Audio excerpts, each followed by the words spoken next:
Radical Candor by Kim Scott. The downside of the term radical candor is that to many it sounds like a not too distant cousin to the move fast and break things.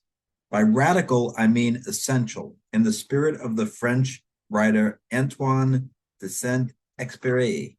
The Little Prince. Once one sees clearly only with the heart. What is essential is invisible to the eye. Ruinous empathy.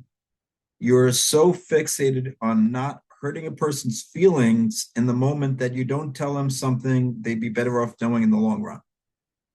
Compassion is empathy plus action. Compassionate candor engages the heart, care personally, and the mind, challenge directly. Relationships are core to your job. If you think that you can fulfill your responsibilities as a manager without strong relationships, you're kidding yourself. I'm not saying that unchecked power, control, or authority can't work. They work especially well in a baboon troop or a totalitarian regime. Introduction. You've been told since you learned to talk, if you don't have anything nice to say, don't say anything at all.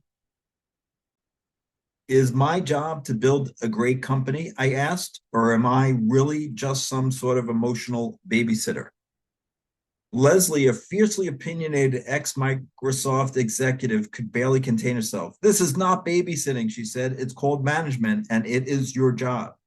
Every time I feel I have something more important to do than listen to people, I remember Leslie's words. It's your job. We undervalue the emotional labor of being the boss.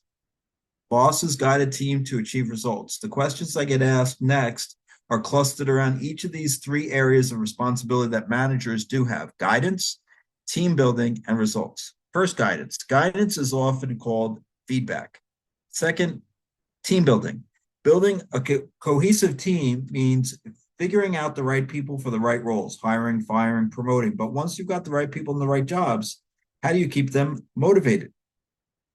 Third, results. Many managers are perpetually frustrated that it seems harder than it should be to get things done. But the most important question, the question that goes to the heart of being a good boss, doesn't usually get asked. An exception was Ryan Smith, the CEO of Qualtrics. I just started coaching him, and his first question to me was, I have just hired several new leaders on my team. How can I build a relationship with each of them quickly so that I can trust them and they can trust me? Very few people focus first on the central difficulty of management that Ryan hit on, establishing a trusting relationship with each person who reports directly to you. The first dimension is about being more than just professional. It's about giving a damn, sharing more than just your work self, and encouraging everyone who reports to you to do the same. Radical candor is what happens when you put care personally and challenge directly together. Radical candor builds trust and opens the door for the kind of communication that helps you achieve the results you're aiming for. Caring personally is about doing things you already know how to do. It's about acknowledging that we are all people with lives and aspirations that extend beyond those related to our shared work. The source of everything respectable in man, either as an intellectual or as a moral being, is that his errors are corrigible. He is capable of rectifying his mistakes by discussion and experience, not by experience alone. There must be discussion to show how experience is to be interpreted. Former Secretary of State Colin Powell once remarked that being responsible sometimes means pissing people off. You have to accept that sometimes people on your team will be mad at you. There are two dimensions to good guidance: care personally and challenge directly. As discussed in chapter 1, when you do both at the same time, it's radical candor. Radically candid praise. I admire that about you. The secret to winning, Andre Iguodala, the swingman for the Golden State Warriors, said, is to point out to great players what they could have done better, even when they've just won a game, especially when they've just won a game. Obnoxious aggression. When you criticize someone without taking even 2 seconds to show you care, your guidance feels obnoxiously aggressive to the recipient.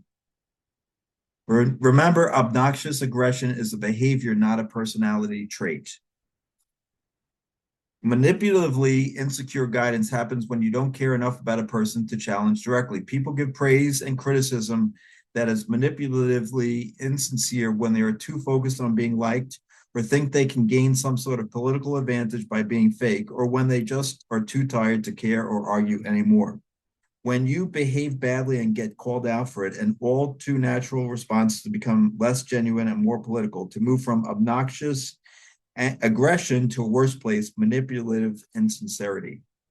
Often, when I talk to people about developing a culture of radical candor, they agree with the idea but feel nervous about putting it into place. My advice is to start by explaining the idea and then asking people to be radical candid with you. Start by getting feedback. In other words, not by dishing it out. Common lies managers tell themselves to avoid firing somebody who needs to be fired. One, it will get better. But of course, it won't get better all by itself. So stop and ask yourself, how exactly will it get better? Two, somebody is better than nobody. Another common reason why bosses are reluctant to fire a poor performer is that they don't want a hole on the team. Three, a transfer is the answer because firing people is so very hard. It's often tempting to instead pass them off to an unsuspecting colleague at your company, even if they don't have skills your colleague needs or are a poor cultural fit.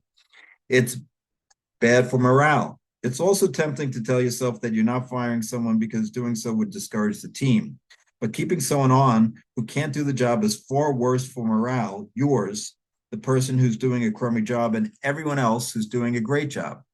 Again, this comes down to having built a good relationship with the person you're firing and the rest of the team. It comes back to having demonstrated that you care personally.